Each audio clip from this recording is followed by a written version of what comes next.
Di tengah kehidupan kota Moskow yang sibuk dan dingin, seorang pria berwajah tenang berjalan menyusuri Taman Bitsa Park, membawa kantong plastik dan sebotol vodka. Tidak ada yang mengira bahwa pria ini adalah salah satu pembunuh berantai paling mengerikan dalam sejarah modern Rusia. Namanya Alexander Pichushkin, seorang pria yang memiliki obsesi aneh terhadap permainan catur, dan yang menjadikan nyawa manusia sebagai bidak di papan kehidupannya sendiri. Ia tidak membunuh karena kebencian, bukan karena dendam, melainkan karena haus akan kekuasaan, kontrol, dan sensasi menjadi Tuhan atas kehidupan orang lain.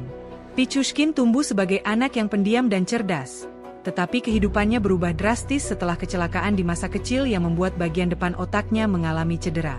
Sejak saat itu, kepribadiannya berubah menjadi lebih agresif dan obsesif.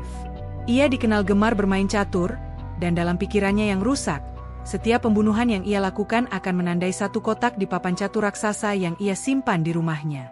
Ia bertekad untuk mengisi seluruh papan itu dengan darah, tepat 64 kotak yang merepresentasikan 64 nyawa manusia. Kejahatan pertamanya terjadi pada akhir tahun 1990-an, ketika ia memutuskan untuk menguji sensasi membunuh seseorang. Korban pertamanya adalah teman lamanya, yang ia ajak untuk minum di taman sebelum ia pukul dengan palu di kepala dan memasukkan botol vodka ke dalam luka terbuka.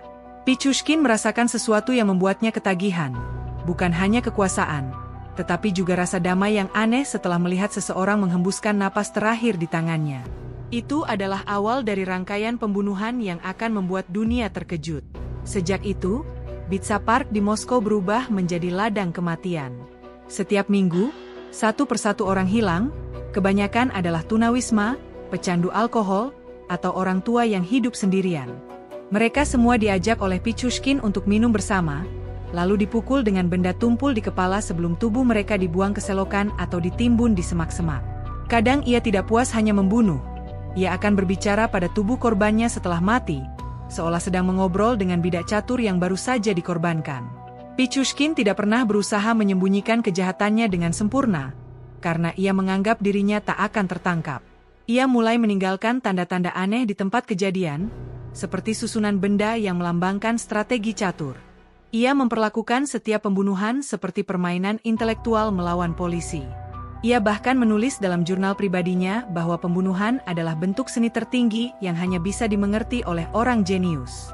Setiap kali berita tentang korban baru muncul, ia tersenyum puas, karena dunia tanpa sadar sedang memainkan permainannya. Ketika polisi mulai mencurigai adanya pembunuh berantai di sekitar Bitsa Park, Pichushkin sudah membunuh puluhan orang. Ia sempat diwawancarai oleh polisi karena dianggap sebagai saksi, dan dengan tenang ia menjawab semua pertanyaan tanpa sedikitpun ekspresi bersalah. Ia bahkan sempat membantu mencari salah satu korban yang ia bunuh sendiri, berjalan berdampingan dengan petugas di tempat yang sama ia menyembunyikan mayatnya. Ia menikmati ironi itu, merasa lebih unggul dibanding siapapun yang mencoba menangkapnya. Kesalahannya terjadi pada tahun 2006, ketika salah satu korbannya, seorang wanita bernama Marina Moskalyova, meninggalkan catatan kepada anaknya tentang pertemuan dengan Alexander sebelum menghilang. Catatan itu menjadi kunci yang membuka seluruh rahasia kelam di balik Bitsa Park. Polisi menemukan rekaman CCTV di stasiun metro yang memperlihatkan Marina berjalan bersama Pichushkin.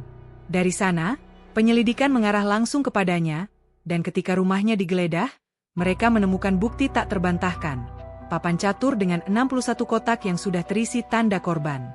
Saat diinterogasi, Pichushkin mengaku dengan tenang bahwa ia telah membunuh 61 orang, tetapi mengklaim sebenarnya jumlahnya lebih dari itu.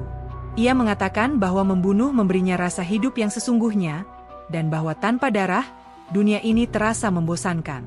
Ia menyesal bukan karena telah menghilangkan nyawa orang lain, melainkan karena gagal mencapai target 64 korban.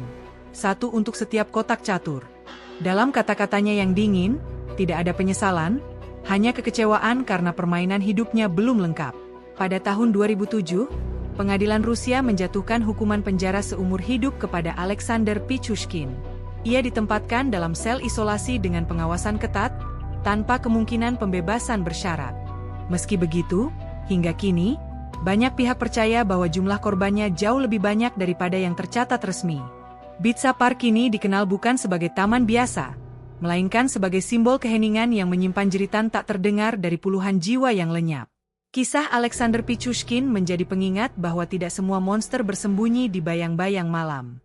Kadang mereka berjalan di taman, tersenyum sopan, dan bermain catur bersama kita. Ia adalah contoh nyata bagaimana kecerdasan, jika terdistorsi oleh trauma dan obsesi, bisa berubah menjadi kekuatan mematikan. Dalam setiap bidak catur yang ia geser, tersimpan kisah penderitaan manusia yang tak akan pernah bisa dihapus dari sejarah dunia kejahatan.